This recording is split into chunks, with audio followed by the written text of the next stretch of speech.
Class 10 का math पढ़ने वाला, ठीक है। एक्सरसाइज 2.2, ठीक है। 2.2 के चैप्टर का नाम है बहुपद। बहुपद को इंग्लिश में पोलिनोमियल कहा जाता है, ठीक है।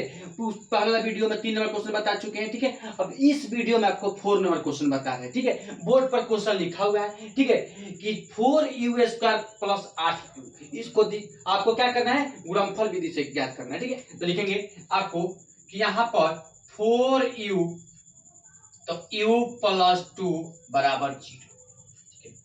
ये आपका द्विघात बहुपद का फॉर्म में, देखिए आपको द्विघात समीकरण का रूप में आ गया, ठीक है। क्योंकि बोले हैं कि जब लास्ट में 0 लगता है तो उसको द्विघात समीकरण व्यापक रूप कहा जाता है, ठीक है। तो यहाँ पर देखिए, तो आप क्या करेंगे कि लिखेंगे कि 4u बराबर 0, तो इसलिए u बराबर क्या हो जाएगा, 0/4 बराबर क्या हो जाएगा, ठीक है। अब लिखेंगे u प्लस 2 बराबर 0, तो इसलिए u बराबर क्या हो जाएगा, -2, ठीक है। तो ये आपका हो गया अल्फा का मान, ये आपका हो गया बीटा का मान, ये हो गया आपका अल्फा का मान, ये हो गया आपका बीटा का मान। तो लिखेंगे कि अल्फा प्लस बीटा बराबर क्या होता है, formula -b/a। Alpha plus beta बराबर क्या होता है, -b/a। तो चलिए अल्फा का मान यहां से देखेंगे, अल्फा का मान 0 है, प्लस जेम करते हो, बीटा का मान क्या है, बीटा का मान -2 है, -2 लिख देंगे, बराबर जेम करते हो -b, तो -b का मान क्या, देखो a का मान क्या मानेंगे 4, और b के मान क्या मानेंगे 8, a के मान 4 और b के मान 8, ठीक है।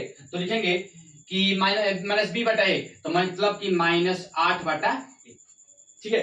अब देखो नहीं 8 -8/4 लिखेंगे, क्योंकि a का मान क्या है 4 है। चलिए अब लिखेंगे कि 0 में से -2 घटाएंगे तो -2 हो जाएगा, ठीक है। अब इसको भी घटाएंगे तो ये भी -2 हो जाएगा। तो देखिए, तो अल्फा प्लस बीटा का मान कितना हो गया, इसमें भी -2 आया है, इसमें भी -2 आया है, ठीक है। तो यहाँ पर हो गया आपका सीध हो गया, सत्यापन हो गया। अब लिखेंगे कि अल्फा इंटू बीटा, जब अल्फा प्लस बीटा का दोनों का मान क्या हो गया, बराबर आ गया, तो उसके यहाँ अल्फा इंटू बीटा का भी दोनों मान क्या हो जाएगा, बराबर आ जाएगा। देखिए अल्फा प्लस बीटा बराबर क्या होता है, c/a। अल्फा इंटू बीटा बराबर क्या होता है, c/a। तो चलिए अल्फा इंटू बीटा, यहां पर कुछ नहीं है तो c के मान अपना से क्या मान लेंगे, 0 मान लेंगे, क्योंकि फॉर्मूला होता है कि ax² + bx + c बराबर क्या, 0। द्विघात समीकरण का मतलब कि द्विघात समीकरण का जब व्यापक रूप होगा तो यह फॉर्मूला ये यूज होगा, तो यहीं का निकलेगा। तो आपको c का मान क्या मान है, 0 मान है, तो अल्फा इंटू बीटा मतलब अल्फा क्या है, अल्फा यहां से माने हैं 0 गुना बीटा का मान क्या है -2, c/a, c का मान क्या माने हैं 0, a का मान 4, ठीक है। देखिए c का मान 0 हो गया और a का मान 4, ठीक है। अब देखिए अब क्या करेंगे, बोले हैं कि किसी संख्या में 0 से गुना करने पर क्या होता है, 0 आता है।